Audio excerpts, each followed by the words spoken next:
Welcome to the Nordic Mythology podcast. I'm Daniel Farrand, owner of the company Horns of Odin, and today I'm joined by Eirik Westcoat. I was too busy focusing on your first name that I forgot the second name. So Eirik Westcoat. We're going to talk a little bit about skaldic poetry, one specific type in, I guess, one type specifically would be the right way to put it. Do you want to just give a little introduction, Eirik, into kind of who you are? I recently finished a PhD from the University of Iceland in Icelandic literature on the topic of the Kraftaskalds. And those are poets who do, in post-medieval Icelandic folk tales, who do magic by means of their improvised poetry. Mm-hmm. And before that, an MA in Viking and Medieval Norse Studies from the University of Iceland and University of Oslo. And I have other research interests in things like mythology, Old Norse religion, runes, magic, and esotericism. And I also write some creative poetry on those topics as well. Wonderful. And I have, for all that, I have a Patreon and a blog as the Skaldic Eagle, and two main books of poetry in print. One is called Viking Poetry for Heathen Rites, and the other is Eagle's Mead. Mm-hmm. And the former is also true ritual poetry, and the latter is runic esoteric poetry. Wonderful. And I'm working on one of my upcoming research projects would be more on court skalds, or more on the skaldic poetry. Okay, yeah. I think that's what I would. Oh, did you just drink out of a little chalice as well? Yes. So not only have you turned it with a bigger, better beard than me, also a little silver chalice. Where did you pull that from? I wasn't expecting to see that. Okay, let's see. I've had that for a while. I think I got it on eBay a long time ago. Oh, at least you said you magicked it. I may have. Okay, so I think most people would have heard of skaldic poetry. That's what I think the majority of people would kind of have some basic understanding of. Can we just have a little rundown maybe of what that is before we look at one specific type? I guess what most people know of as skaldic poetry is from the medieval Norse period, and it's most famous as praise poetry from what would be known as court skalds to their various chieftains or kings. And a lot of the rulers around that time, I guess they would gather poets around them. And the poet's poetry would serve as ways of praising the king and also recording like certain things in memory. And this was a part of the, I guess you could say, part of the dynamic in the theater at medieval pre-Christian court politics. And then, of course, these aspects carried over even after the kings became Christianized. Mm-hmm. And so a lot of this skaldic poetry survives, especially the Icelanders. They had quite a thing for recording it. And they've recorded, I think, nearly all the skaldic poetry that exists in around the 13th century in various manuscripts. And some of these poems go quite long. There's hundreds, if not thousands, of stanzas. Wow. And the poetry is dense with very particular metaphors known as kennings. Mm-hmm. There'll be shortest example of a kenning would be to say that, and instead of just saying a warrior, you would say tree of battle, because they would use tree words for human beings. And for a king, if you want to say he's generous, you might call him a hater of gold. That is, he hates gold so much he's giving it away. I love little bits like that. And this poetry had a lot of rhyme and alliteration. Okay. The kind of rhyme is what most of us are familiar with, and then alliteration where you would match the initial consonants of words. Like, let's see, think of crafty cups according to Eirik would be an example of a short line alliterating on the K sound. Yeah. Oh, wonderful. So I guess, would it be fairly recognizable to what we would associate as poems today? Because for me, anyway, a poem is something probably with alliteration and rhymes. But then I've read some things that class as poems that don't rhyme, and I don't really understand what constitutes exactly a poem. Well, okay, in the Old Norse era, poetry had to alliterate. Okay. I guess, for example, Snorri Sturluson in his book Edda, he talks about writing skaldic poetry, and in one section he exemplifies roughly 102 different verse forms. Every single one of them has alliteration. Okay. So the idea of these people having poetry without alliteration is unthinkable. That's pretty much my opinion, I think. Mm-hmm. Most of them have rhyme too, but there's a few that don't have rhyme.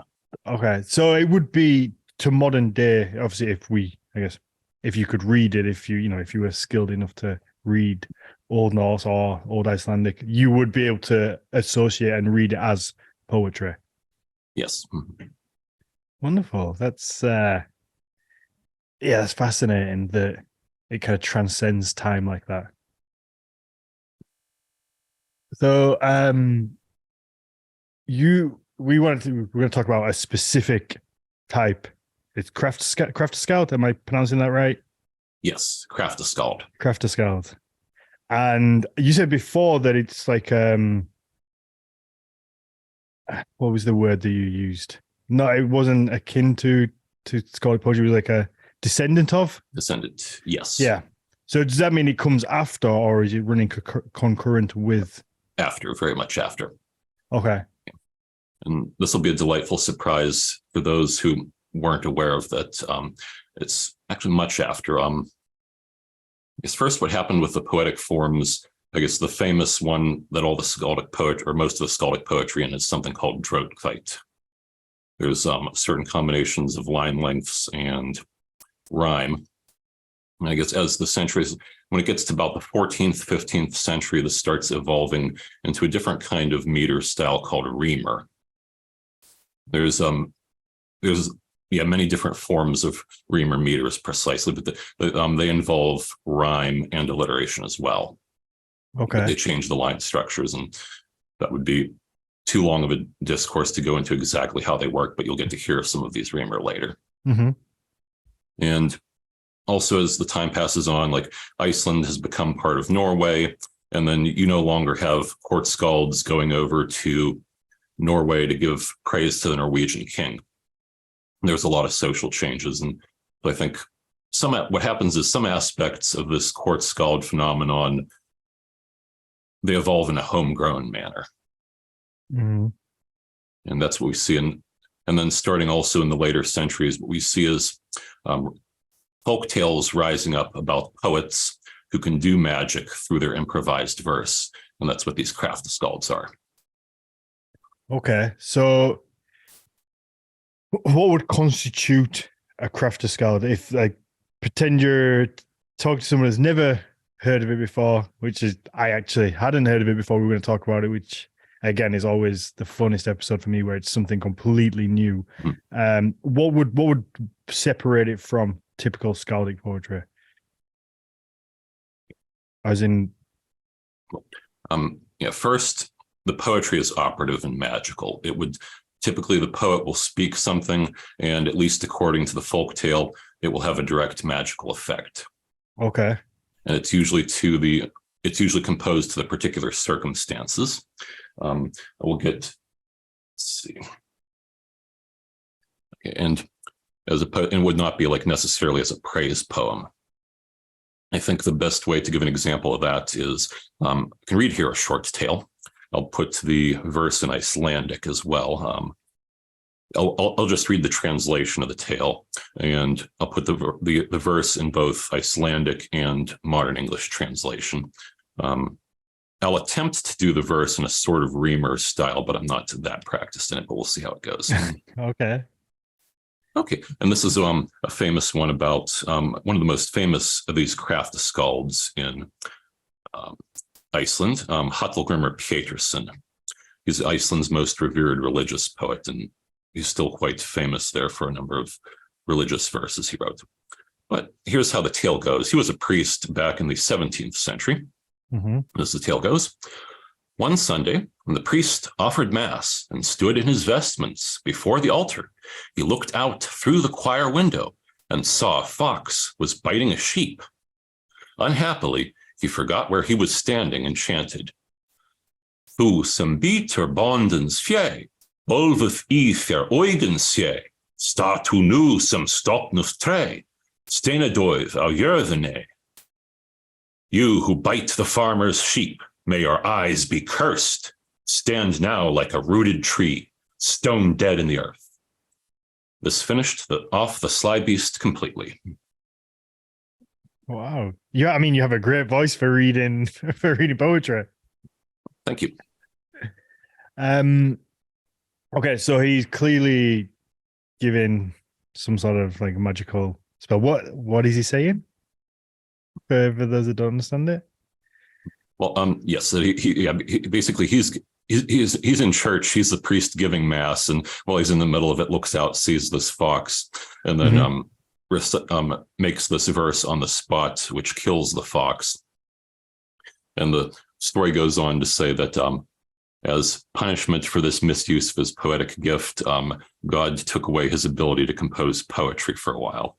Okay, but obviously the middle bit that is like the, I guess, is incantation, would that be the right word? The little poem kind of middle I guess section. you could use incantation.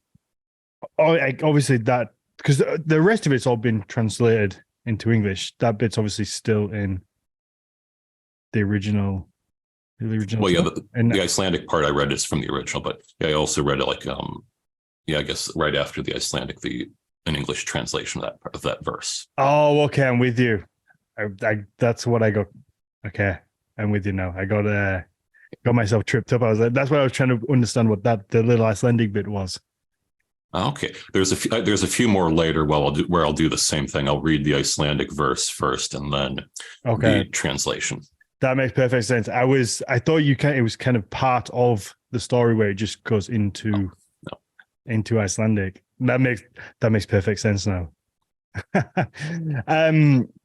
Okay, so it's a type of poetry that, like you say, it has magic in it. Is it usually, I guess, because obviously magic can be in different ways. It's usually more like a conjuring style magic.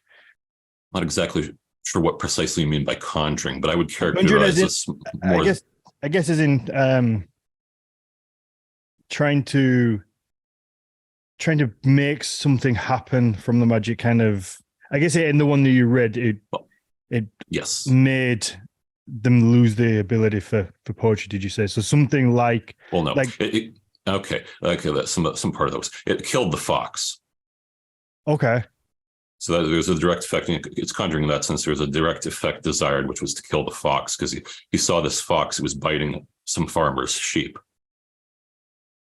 And so he chants this verse and it kills the fox. It's later on in part of the tale, they say that God took away his gift of poetry for a while. Yeah. Because to do that in the middle of mass is a bit of a boo-boo. Okay, I'm with you now. I think the whole middle part just got me completely spun around with that one. I'm with you. Okay, so yeah, it's a little bit of a bad thing to be killing foxes, I guess, in mass. But would so first of all, I guess, would these mainly be linked to Christianity in that kind of setting, or is that just this one? That's this one in the strong sense. Very rarely do we see this is like almost the only mention of God punishing one of these Kraftaskalds for the use of their poetry. Okay.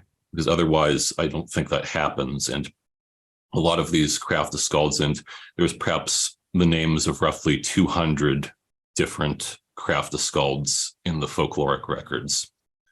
And many of them are priests during that time period.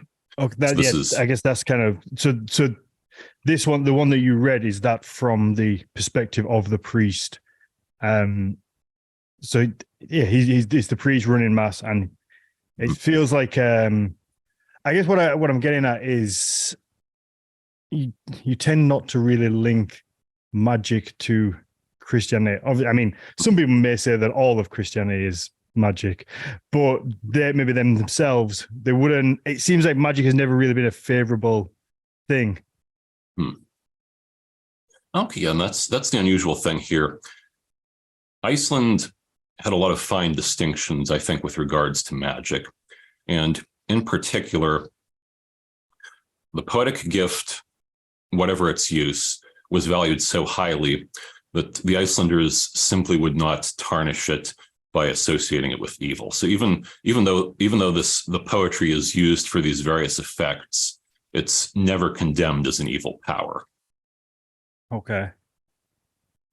That's interesting, because I would have. And this is even more.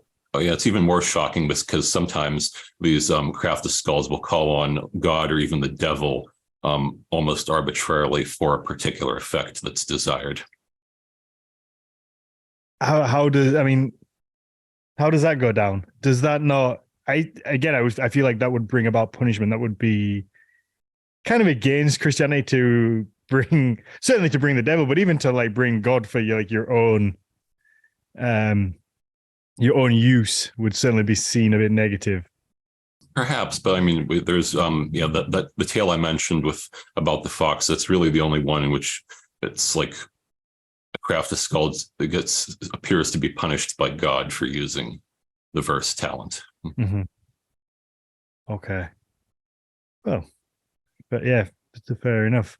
So, is there anything else that makes it Kraftaskald its own thing, other than just the use of magic or mention of magic? I would say that really is the core of it. That and these are spontaneous, and usually, almost always, these are verses composed on the spot. I guess spontaneous verses composed on the spot towards some kind of magical effect. Mm-hmm. And okay. Generally, they're often said. Sometimes it's said that the poet in some way had some kind of hot or agitated mind. So there's an implication that the mental state of the poet is important to the magic working in these tales. That's a little bit fascinating. Okay, and there's another tale. In fact, there's another tale here that would illustrate that. Okay. Let's see. I'll try listen to this one properly and not get myself all confused. Okay, and it's the name of the Kraftaskald is, let's see, Thorður Austriugi. I think he's one of the. I'm not sure. I can't remember exactly when he was reputed to live. I think it may have been the late 16th century or early 17th. He's one of the older ones, but the tale goes. Let's see. He's at a harbor town, Hove the Koipstader, and like he's had some bad run-in with a merchant. And at the time here, a thing to keep in mind: a lot of these are set during the time of the Danish trade monopoly in Iceland, where the crown of Denmark had a lot of restrictions on who could trade with Iceland. And one of the results of this trade monopoly is that there's a lot of anti-Danish sentiment in Iceland. Okay. And anyway, Thorður is there. He gets some bad treatment from a merchant, and then goes and hears the verse and then chants a verse in response. Christer min för kraften fin, hunger himmens fri, gev du fan vint av greives hint, a ganki alt or lai. And the translation of that: for your power, my Christ, O famous King of heaven, give such wind to the deer of the sea, so that everything goes wrong. And in there, deer of the sea is a kenning for a ship. Okay. But continuing the tale, some say, however, that Thorður had felt regret afterwards for this verse and chanted it again differently. And that verse would be the changed verse: Christer min för kraften fin, honker himmens av lauda, gev du fan vint av greives hint, a gott se vid av ralda. And the translation being: for your power, my Christ, O King of heaven and earth, give such wind to the deer of the sea, so that it may be good for sailing. And then continuing the tale, and this is one of those very important hints that the tales sometimes give us. It says, But when the weather did not improve, Thorder declared, "Such was my expectation, because I could not request a boon for those Danish dogs with as hot a mind as I request ill for them." And yes, the original Norse definitely uses the phrase Danish dogs, because this is, again, all the hostility of the trade monopoly times. Absolutely. So what do you think the importance is of that change of will, I guess? Because the first one is very damning and the second one is very pleasant. So, but I feel also like they clearly have written it down because they want to see the changing of the mind. It's because otherwise you would just write the second one. Okay. Well, I guess that's one of the major hints that I guess his first verse was spoken more forcefully, and it's felt there's, I guess, a number of different ways that could explain it, that kind of the internal mental intensity when the poet is speaking his verse is the necessary component for the magic to actually succeed. And I guess it's somewhat a question, I guess, to how much, I guess, over these centuries, to what degree, like, the Icelanders believed that Kraftaskalds could actually cause things to happen with their verse.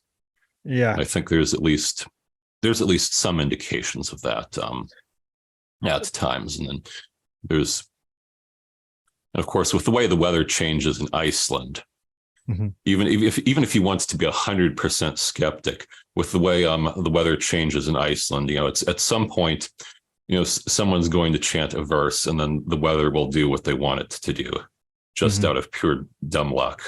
Yeah. So, but I feel like there has to be some. Do we know, I guess, the time gap between the first verse and the second verse? You can't really tell that in writing, but just I feel like there has to be some sort of significance to why they would include this almost remorseful feeling, and then the change of direction from wanting negative weather to then being, I actually have favorable weather. It feels like it must be quite important to put that in. I'm not sure if you've ever thought about that, or maybe why. But for me, anyway, I don't know. It feels like there must be some importance as to include this U-turn in emotion, I guess. Okay. Well, one way is that okay. I thought of something there. There's these kinds of stories. It would be actually virtually unheard of for in the tales that are at least passed down, for the Kraftaskald's verse to fail. Okay. So generally, if there's a verse that's chanted, it will have its effect, or will be said to have some kind of effect. You'll virtually never have a statement where in these folk tales where it will flat out say the verse just failed. Okay. And so this is kind of a way where he's I guess Thorder is excusing his failure as he wasn't really trying, as to why he felt regret and wanted to change his mind about cursing these Danish merchants. Who knows? Maybe he chanted the first one, looked outside and saw it was a bright sunny day, and was like, I better change that verse. Better make it a little bit more favorable to suit the weather. But no, according to the story, the weather was bad, and the weather did turn bad, but it did not turn back to good after the second verse. Oh, okay. I apologize. So it was bad and it stayed, but yeah, it stayed bad. So the second one was the one that didn't work. So yeah, so that makes me even more curious as to why that second verse is there. Because if the story was that it was going to be bad weather and he was going to stay bad weather the whole way through, then what's the point of putting the second verse in of him to try and change the weather? Am I missing something here? Like, it just feels like, why? No, I do see your point. What would be the point? It feels like there must be some significance to this second verse of him almost having the remorse and changing his mind. I feel like it's kind of redundant if the weather doesn't change.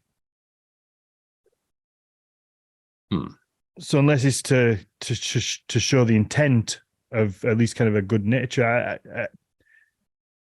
I don't know. Yeah, maybe intent of good nature. I mean, my mind would try to analyze it from like a folkteller perspective. Like, why would a teller put this in? Maybe because he wants to make a statement about the hot mind issue. Yeah. Or maybe it's because or maybe he heard the verse two different ways and just tried to figure out how to how do you put both, and I just ended up maybe change the tale so it includes both verses. Do you find many of them having like a moral undertone to them? I guess the first one that you read, there is a punishment, I guess, for killing the fox, particularly during mass, during like a sacred time. The second one, maybe it's don't wish for things unless you're gonna get them. Is that the right? What is it? What is it? Don't. I feel like Thor there. He really certainly wanted to. I guess don't wish for things if you don't really want them. But I think Thor there, seems to me, really wanted that ship to have bad weather. He did, But moral tales. Okay, there's another one, and this is, I think, and this also ties into the hot mind thing, because this is a verse. The verse in this makes, I guess, very clear the two components to a Kraftaskald verse. There's like the mind in some way, and then there's the speaking, the mouth, the speaking of the poetry. And this is another of those rare treats among the verses where the verse very explicitly mentions both. And as you said, for a moral tale, well, there's a moral to this one, it would appear, and this has to do with hospitality to, in this case, in this particular time period, vagrants. Okay. You'd have wandering vagrants. This is, I believe, I want to say this is one of the most famous. Not one of the most famous. This is the most famous woman Kraftaskald in the records, and her name was Lautrabjorg Einarsdottir. And okay, this is a tale about. The tale is called "The Catch of Trout." Lautrabjorg wandered widely in her vagrancy, and occasionally times were difficult for her in the spring, and she did not get to stay in one place for more than 2 nights.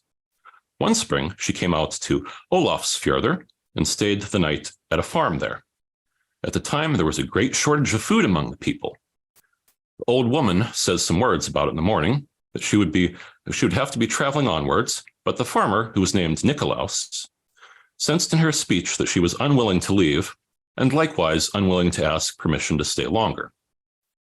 He tells her that if it would be a favor for her to stay a few nights, then he would now promise to let her stay a week's time if he caught something, because he intended to go fishing in Olafsfjörðarvatn. Then the old woman goes and says, and here is the Icelandic verse, Af und ogmunni egg falkus, a fjärlukan blausi, silungsaplen sé fervis, sjálvum Nikulausi. And the English translation, with spirit and mouth, I choose that the luck may come to you, that the catch of trout be surely for you yourself, Nikolaus. And then the tale resumes to say that the farmer got quite a catch and allowed the old woman to stay for a month. Okay, I'm gonna let you tell me what the moral is, because otherwise I'm gonna end up fucking it up like I have every other one you've read so far. Well, I see this. Of course, this is in Iceland. Iceland is at this certainly a fairly inclusive society at this time, and I guess the moral is that everyone in the society should be cared for in some way, whether it's like vagrant, in this case, vagrants. Yeah, there'll occasionally be wandering vagrants, and you see, and there are certainly other tales. There are other tales where people are stingy to vagrants, and they get the other end of they get this Kraftaskald's wrath from it instead of their blessings. Okay. And in some case, and in a number of cases, it's Lauterbjörg cursing people. Mhm. So same Kraftaskald. Oh, so it's the same Skald who does both sides of the coin effectively. And If you're shitty, you get the bad side, and if you're nice, you get the good side. yes. Yeah, so I guess he's out there doing so. Okay, so does it often where they're doing good things? Because you just feel quite wholesome and Christian. You know, he's blessing those almost who do well, and he's cursing those who are not so nice. Okay, well, the cursing definitely tends to be more frequent. Okay, so it's not as common as to bless. Yeah, not as common, but the blessings do occur every now and then. That's I'm trying to. Yeah, it seems. So I guess as far as morals go, well, I would say a little tangent on the Danish merchant thing. Let's see. I wouldn't necessarily say for the ones about Danish merchants. I mean, they're not necessarily change people's attitudes because I mean they're not going to be circulated amongst the Danish merchants probably. No. These are the people of Iceland telling them to each other. But there are other stories. I find them a bit comparable in that there's other stories about stingy Icelanders, like Icelanders who have poor hospitality. Okay. In one example, or there's one particular farmer. He's fairly materially generous in his hospitality with guests, but he tends to mock his guests in insulting verses and other words. And eventually he gets his comeuppance as a Kraftaskald chants a curse against him, and that renders him luckless and unfortunate for the rest of his days. Mm-hmm. Okay. So earlier we mentioned I asked whether they were mainly priests or religious figures that were the Kraftaskalds. Is there a distinction of who could be a Kraftaskald? Do they have to come from any type of background? Do they have to be of a religious standing? No. So it could be anybody effectively. Yeah, there's no distinction. Virtually anyone. It ranges from again, these Christian priests, like vagrants like Lauterbjörg, and then there's poor farmers. I guess one named Galdra Levi, and all sorts of other people. There's even a Sislu mother. That's a government official. That's usually sometimes translated as county magistrate. Okay. Yeah. And yeah, these Kraftaskalds come from all walks of life. It seems the only thing they have in common is an ability for spontaneously composing verse. Yeah. Okay. So is there a Kraftaskald training academy where they would go to learn this, or is it something?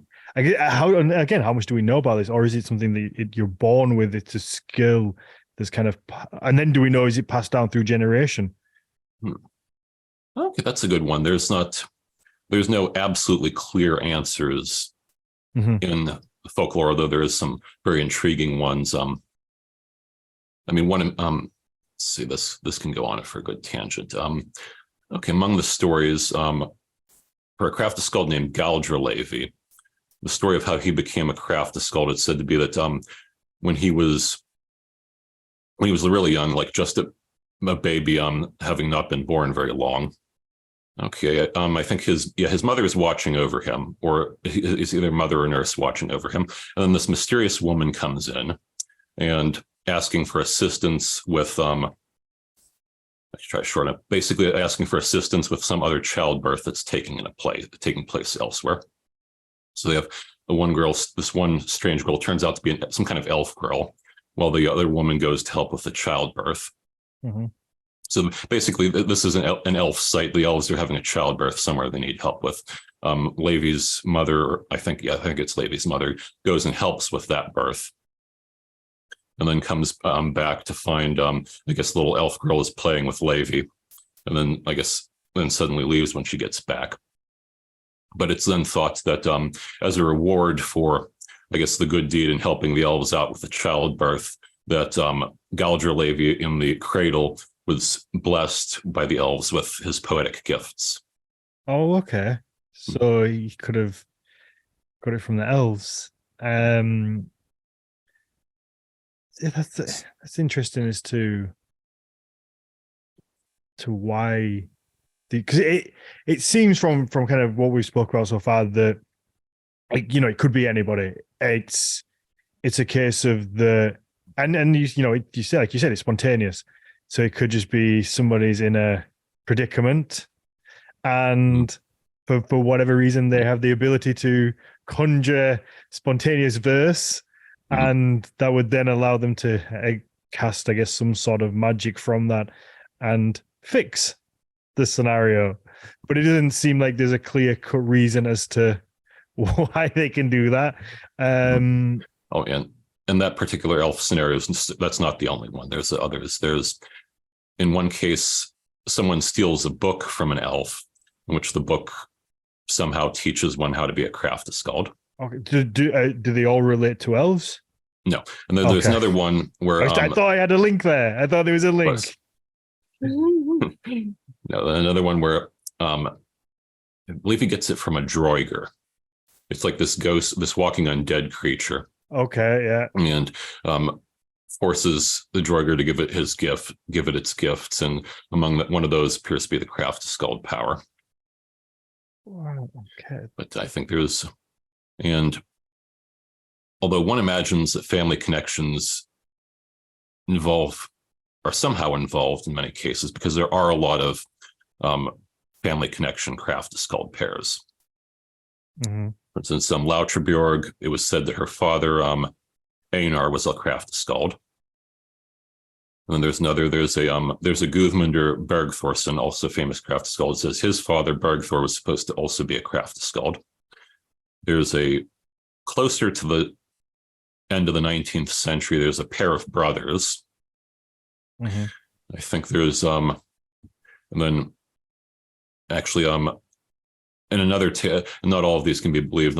And there's one claim that perhaps Lautrabjorg was the great grandmother of an early 20th century Kraftaskald. Let's see. I think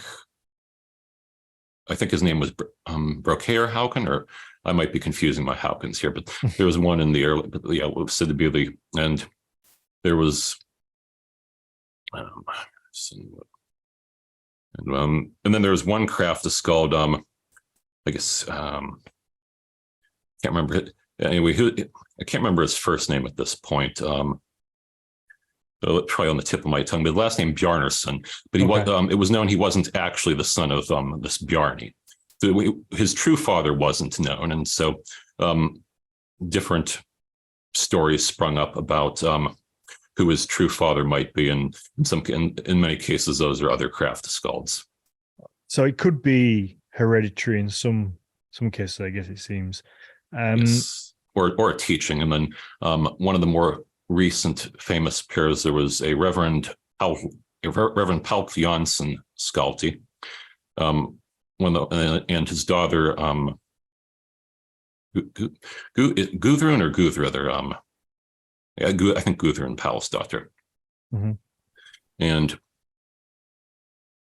it would be, that would go into a long tangent, but there seem to be some indications that Gudrun is aware of her father's reputation as a Kraftaskald, and she's certainly trying to at least steer things in the way to build her own reputation as a Kraftaskald.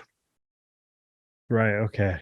So going back to the one, because I think you mentioned twice ones that were stolen. One was stolen from the elves, and one was stolen from the Draugr, and then one was the elves, where it was almost given as a gift for playing with the child. Maybe you know the answer to this. Maybe this is too much of a niche question. Do we know the people or do we have I guess maybe we don't even know, the people who were given the gift of the Kraftaskald did we see any correlation between the ones who stole it, whether they were more of a negative connotation, and the one who was gifted it through kind of just generosity and willing, maybe they had more positive ways of using it? I don't know if there's any way to even tell that.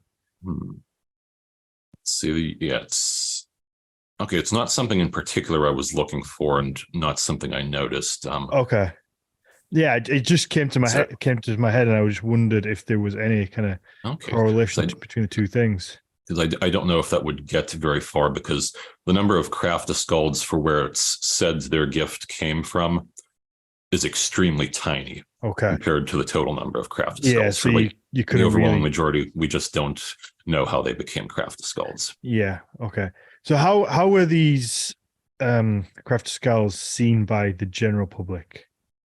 Were they feared, or did people even know who they were until it happened? Okay, I think it seems in many cases they were perhaps feared, and yeah, some of the people do. Some of these Kraftaskalds do get a reputation for it. So I think oftentimes fear and wonder. There's some stuff about Lautrabjorg. Actually, it's kind of late material, but at least this is kind of like in a folk biography that was put together for Lautrabjorg. I think it may perhaps amplify some of the sentiments a bit, but we do see them that they say that the Kraftaskalds seem to be feared and admired. Okay, and a more recent thing. Okay, that let's see. This was from a 20th century. Found a recounting of where I think either 20th century or maybe late 19th century Icelander is recounting, I guess, of his youth and hearing these tales about Kraftaskalds. Mm-hmm. I guess one of them thinking that of like all the gifts that poetry could offer, none was better than the talent of the Kraftaskalds. Wow. Okay, so it was highly respected. Mm-hmm. Was it ever? But then, of course, there's other reports. Of course, it's feared. Of course, if you're maybe perhaps in the earlier centuries, mm-hmm. that they're feared if like someone chants a verse and then the person dies later on. Okay, so that was actually going to lead me on to my next. Yes, that happens in tales. Yes, there'll be verses chanted and then that result in people dying. Yeah, I was gonna wonder whether there was ever any like prosecution for these, because obviously if they were feared, but obviously it seems like they were respected. But is there any other than the one that we see where God actually gets involved? Do we ever see, like prosecution for using your Kraftaskald skill negatively? That's the really strange one. For the tales that talk about the Kraftaskalds producing magical effects, no. We don't see them later brought up on charges for that, oddly. What we do see at times, if they just make an insulting verse like so-and-so is a buffoon, or it's a terrible shopkeeper, or let's see, maybe other unmentionable things. I just like garden variety insults that are not necessarily supposed to have an operative magical effect. There's some reports of them getting into legal trouble for that. Okay, so it didn't always have to contain magic. I mean, these Kraftaskalds they're poets in the ordinary course of thing, and they make a lot of ordinary poetry, so to speak. Okay, I thought you said, or we said earlier, that it was the whole. So what would distinguish that from just a normal skald then? If I thought it was that it had to kind of contain this magical effect, or could it be the magic or the spontaneous? It's not. Okay, well, yes, I guess these are thought of as Kraftaskald verses when they have a magical effect or are seeking a magical effect. Okay. And other than that, they would just be a skaldic verse. Yes. Okay, I'm with you. So would the do we is there still the consideration that like the skaldic verse comes from the same origins that the I guess in Nordic mythology of it coming from like Kvasir's blood and the whole kind of story with that does that run through, or do we know where that stops? Because obviously that was the original idea that it all came from this one point. Let's see. Yeah, I couldn't really say when it stops, but in these folk tales, okay, I should point out the vast majority of the folk tales that I studied for my PhD dissertation, the overwhelming majority were recorded in the 19th century, and probably most of those in the second half of the 19th century. Okay. So a lot of these are folk tales. They're way later than the absolutely than the medieval period. And unfortunately, there was very seldom mentions of anything to do with like how Odin won the meat of poetry. I think I found in one verse I ran across the use of the name Son, one of the containers that the poetic mead came in. I found that as part of a kenning or a heiti for something in a Kraftaskald verse, but that was about it. Okay. But to put on another interesting tangent, there is one tale in which a Kraftaskald verse calls upon Odin. Mm-hmm. And this is it's actually one of those strange ones where there's perhaps two different verses for it. It's in two versions. One version reports the verse calling upon Odin. A different version reports a verse calling upon Christ. Okay. Yeah. This is a short one. And this is about the Kraftaskald's name is Thormodr Eriksson Ygventereim. And I think he may have also been he would also been a 17th or 18th century Kraftaskald. At one point, it says, "It is said that much of Thormodr's fortune diminished when he became old. Previously, he frequently also had trouble making ends meet. Much has been said about his spells, and one time, when he was without light, that is, he has no lamp oil and can't burn anything for light, he goes outside during the evening and chants, 'Koppi, koppi, kom du á land, pleiter lov nu skinni, Olven reikifig upp á sand, efter beivni minni.'" And the translation, "O seal, seal, come onto land, dressed in shaggy skin. May Odin drive you up onto the sand, according to my prayer." And it is said that a seal crawled up and Thormodr knocked it out and exploited it for lamp oil. I guess he needed the lamp oil and he got it. And you said there's two versions of that. One is Odin and one is Christ. Yes, one's a completely different verse calling upon Christ. But is it the same kind of structure of the pushing the seal up, or is it just, would it be completely different?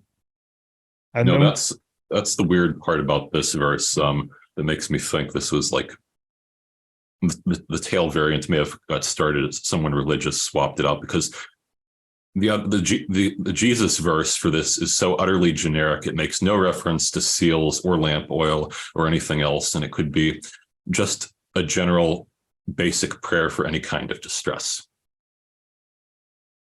Okay, I'll read that one. That one here real quick. That verse goes, "Mina Jesu mig thuroin, meir jeg til fin hjälpen vein, Thina send mir bjargaboin, beinher livsens aiken grein."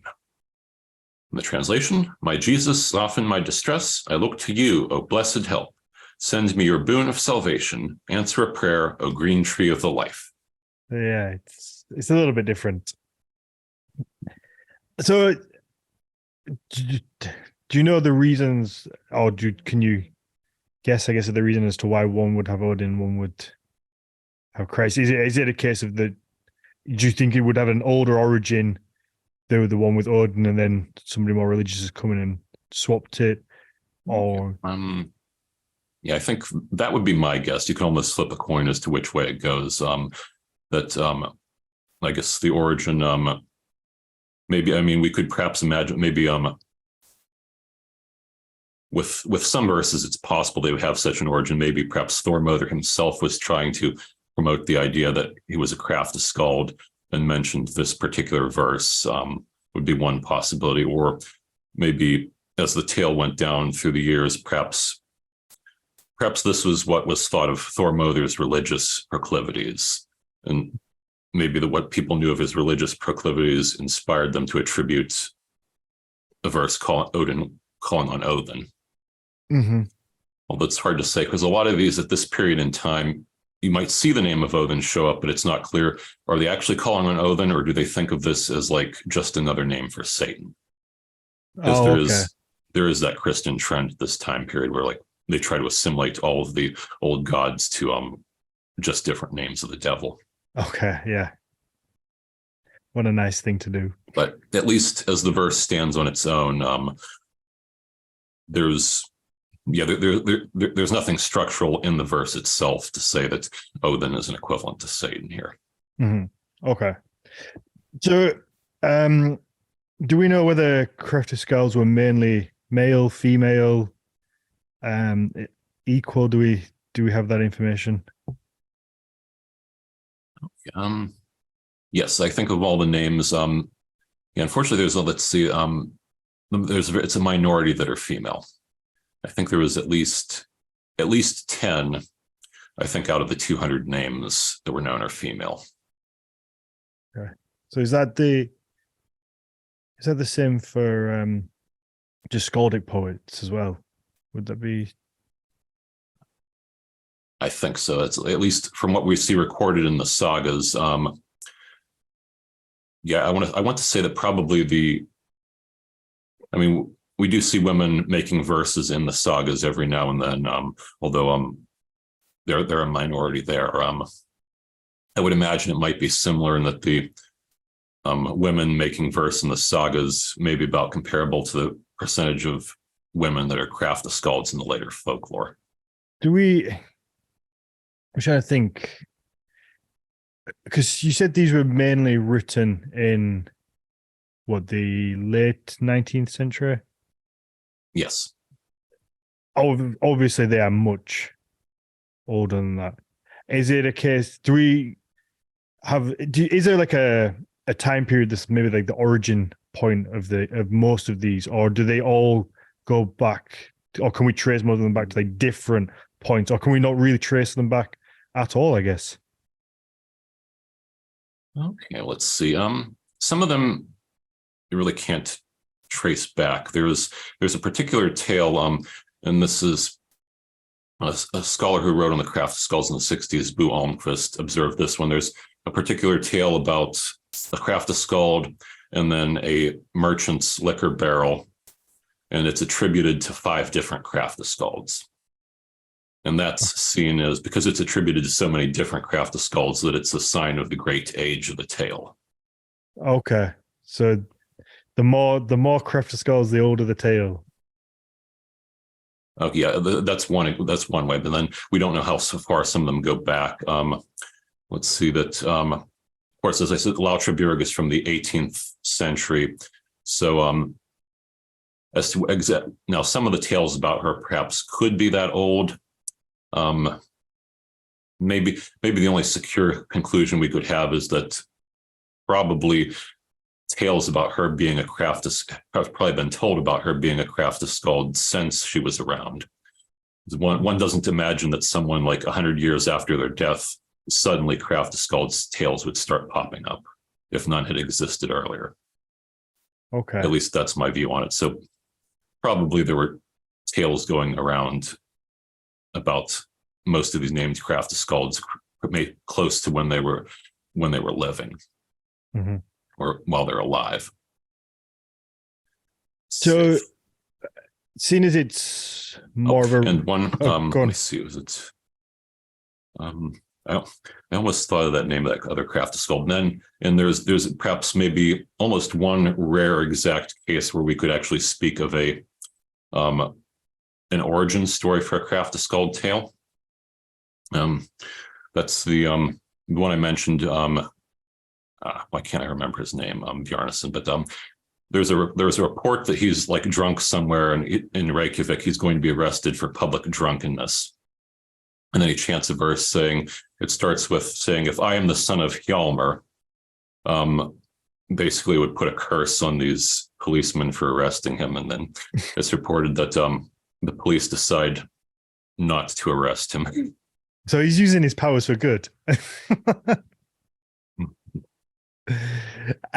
So okay, would this been quite a recent tradition, I guess? It's what, 150 years by the time they were written down, if we're talking. Well, no, that's the most of them. There are reports of the existence of these figures, and some of the earliest tales, they go back to being written down like the early 1600s even.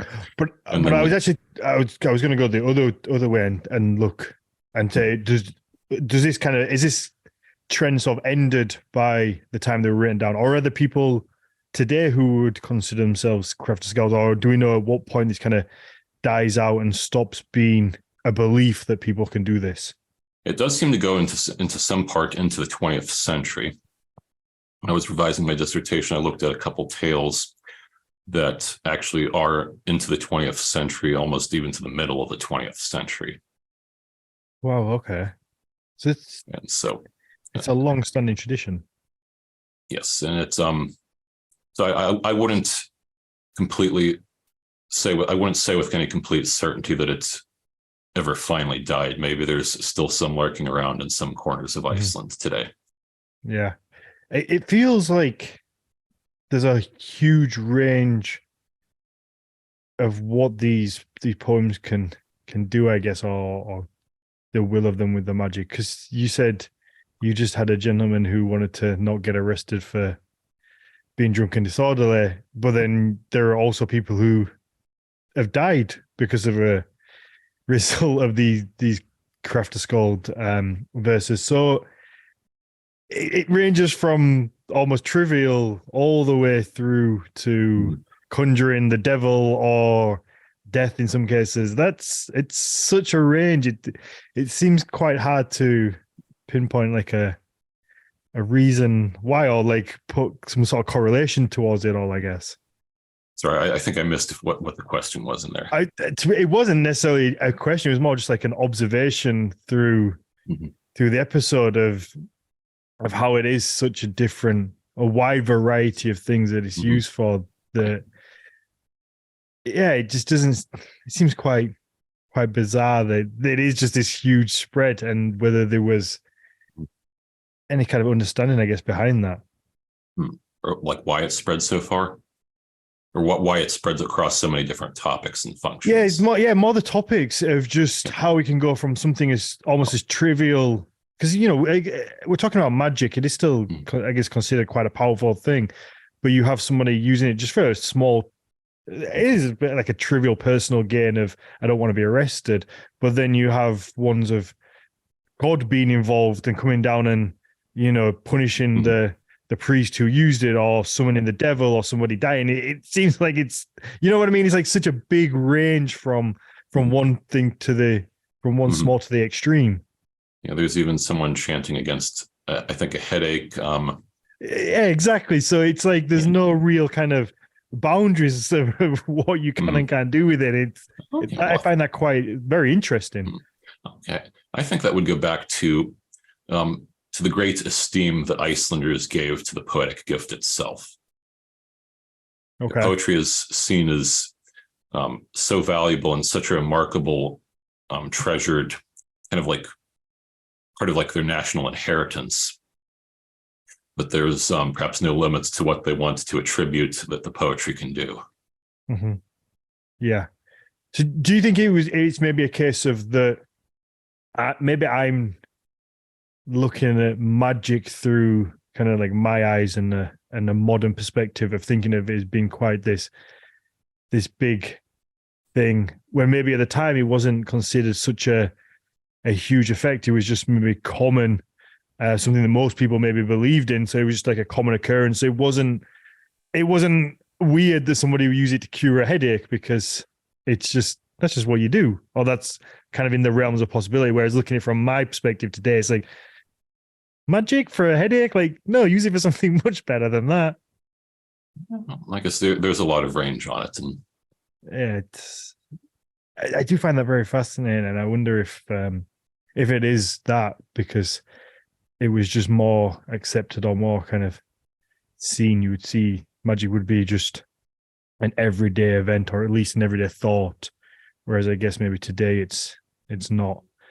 Okay, we're pushing. We're at an hour. Is there anything else we need to know about Kraftaskalds before maybe then you can, if you want to maybe touch on some of your books, and then we can jump over and do a short Q&A. Yeah, let me see.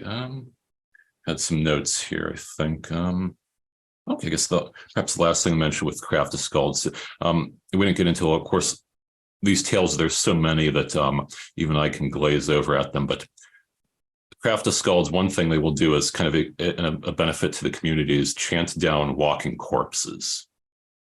Okay.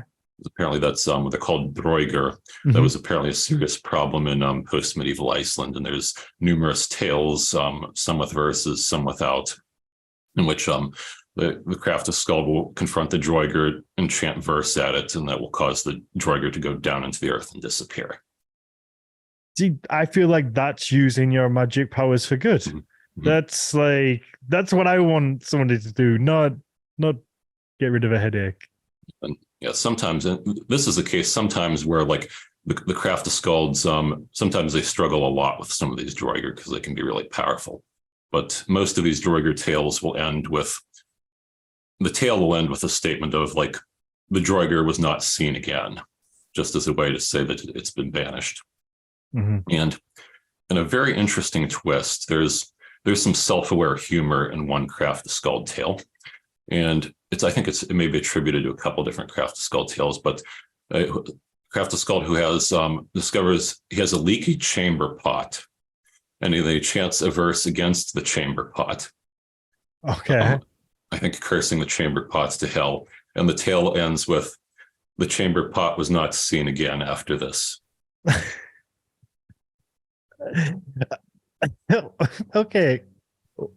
So I'm so, that feels like a Monty Python sketch. So did you the poor chamber pot, what did it do wrong? It was leaking. Oh, I mean, fucking get rid of it then. Yeah, I agree. I'd never see that chamber pot ever again. Jeez. But I feel like you don't need magic for that. Just throw it out, put it in the trash. This is such it's such a fascinating topic because it seems like there is no. I think in my head I always try and find rhyme or reason for things, and this just seems like it just isn't rhyme or reason for some of these stories. It's just you just have to kind of accept that someone's gonna Kraftaskald a chamber pot away. Yeah, it's different. Like I said, I've certainly never heard of Kraftaskald before, and it's always fascinating learning something completely new, that you can go from a chamber pot to getting rid of the undead. It's that I'm really obsessed with that spectrum of use. I think it's absolutely fascinating. Is okay, so do you want to maybe talk a little bit about your own books before we go, where people can pick them up and read some of your? Because I guess are they your poems? You're a poet in your own right, and yes.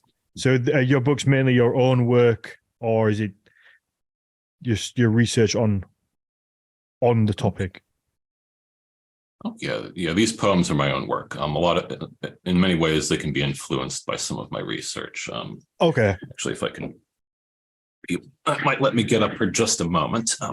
Yeah, absolutely. Go and grab one of the books. Yeah, what a fascinating topic, because it just feels with this. I mean, this, with all due respect, it sounds batshit crazy for some of the reasons as to why this was used, and it's all over, and there's a huge array of use. It is okay. Very fascinating for me. Have you got one of the books? Yes. Okay. Let's see. I have a couple. There's I guess the two main ones. This is the first one. Okay. Viking Poetry for Heathen Rites. Yep. It's a lovely cover. Thank you. I get to the best artists for these books. Yeah. Oh, absolutely. That's lovely. Is the cover of that one. And what's the second one? Yeah. But I guess a little bit about the first one. That's, sure. Yeah. Yeah. That's also true. Religious poetry. There's like for calls that's used there for like hallowing ritual space, like calls for like calling the gods for a blessing. There's assemble toasts, even a couple mythological stories. Because there's many stories in the mythology. There's a couple in the mythology that don't have poetic forms. Mm-hmm. And I turned a number of those into poetry. Okay. And even tried my hand in there at turning some of the stories into a ritual drama where you could have different speaking parts for different people. Oh, nice. Nice. That's so when it comes to kind of working on ritual stuff, particularly modern ritual stuff, do you take reference from older things, or is it completely kind of your own creation? I've always been fascinated like how that works. Like I said, in a number of these poems, I'll work in like various known kennings for the gods. Mm-hmm. And I think sometimes I'll like make new kennings based on those. Let's see, for Seti, I can't remember it's a translation, but I call him queller of quarrels and stiller of strife. He's a peacemaker, and I think maybe only one of those I think is a translation of something that was from the Old Norse. Yeah, the other one was built on that model. But they're inspired by. Yes. And then some of the story retellings are fairly direct, except that I put them into meter. Okay, wonderful. Okay, and what was the second book? Yes, second book, Eagle's Mead, Initiatory Poetry and Prose. This is my collection of a lot of runic and esoteric poetry. A lot of it based on my work in an organization called the Rune Guild. Okay. There's a lot in there about runes, and let's see how I summarize the contents. Yeah, it's more personal poetry rather than a lot of the things in the first book is mythological stories. This is more about let's see. Eagle's Mead is more about my reflections of my work with the runes and creating new things inspired by them. Oh, nice. Yeah, so it's like your own personal journey, I guess. Yes, I guess my journey through let's see a runic curriculum of study and my reflections on it. Oh, nice. So where can people pick the books up? Let's see, they probably any online bookseller, or you could order them, but you can find them. Let's see, probably the easiest way to find the books is to go to my link tree. Yeah. And it's the first link on there. I think those go linktr.ee/the Skaldic Eagle. Perfect. I love how Linktree do that as a link as well. I think first time I looked at it, I was like, what? But we'll put the Linktree in the description below, so people will be able to find it. And yeah, go and grab a book. I'm gonna pick one up. And oh yes, and while mentioning the Linktree, I have I think there's 4 other links in there right now, including my academia.edu page for scholarship. If people are wondering where they can read more about the Kraftaskalds, I'm still working on getting my dissertation published as a proper academic book, but that's going to take quite a while. But in the meantime, in 1961, Bo Almquist wrote an article about the Kraftaskalds, and I translated that along with Teresa Njarðvík. And that the translation of that article is available on my academia.edu page. Yeah, perfect. If you're hungry for Kraftaskald stuff, there's plenty to read there right now. Yeah, I know, and I think academia.edu needs more of a shout out for people who aren't necessarily in the academic world, because I get questions all the time of like, where can I read more about this stuff? What books should I buy? And I think like academia.edu is probably the best place where people can just read scholarly papers for free. And it's such an underrated source, I would say, for the average layperson. Obviously, I think it's probably used a lot more among academics because you're kind of aware of it. But I think most people aren't aware of what a good little source it is for the material. Yeah, let's wrap this up, and then we will do a little. Should we do a little Q&A? Yes. I know I did see a question go by earlier that I think, yes, definitely want to answer. Yeah, absolutely. We'll get them to type them out, and we'll do a little Q&A. So if you want to listen to a little bit more of Eirik, then on our Patreon, you can get the Q&A that we're going to record right after this. We do that with every guest that we get on here. We spend about 20 minutes. The people watching live can ask questions. You can also submit questions before the episode, and you get that just at Patreon/Nordic Mythology podcast. We've also had a couple of weeks off doing the Storytime episode with Jonas Lorentzen. Unfortunately, he's had a little bit of a health issue going on, but that's all back to normal, and he's going to be coming back on Tuesday, and they're going to resume. So look out for those. They're always a lot of fun. And it starts from £3 a month. It's like buy me a cup of coffee, and there's a lot of material on there that you can catch up with as well. Eirik, you said you had a Patreon. Do you want to shout that out? Yes. Thanks. Yes, I have a Patreon. It's simply enough, the link the link name is the Skaldic Eagle for it. Mm-hmm.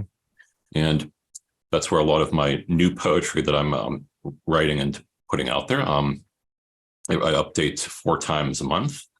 Usually first Wednesday of the month is poetry. Second Wednesday of the month will be some kind of either esoteric or academic essay. And then third Wednesday, I'll have an audio recording. And fourth Wednesday is what I call about poetic teachings.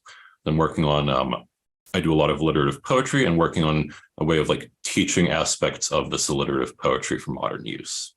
Perfect. Wonderful. And if you want to follow the Nordic Mythology podcast on any of the platforms, it's literally Nordic Mythology podcast. And if you want to follow me personally, it's Daniel_Firen1. I've been punching a bunch of short reels of really interesting places that I've been going to on a weekend. So if that sounds of interest, definitely go and check that out. But Eirik, thank you very much. Like I say, it's always fascinating when it's a topic that I've never really heard of or learned about before. So thank you for taking the time, and we will jump over and do a Q&A. And thank you for having me on here. I've enjoyed it. Perfect. Thank you.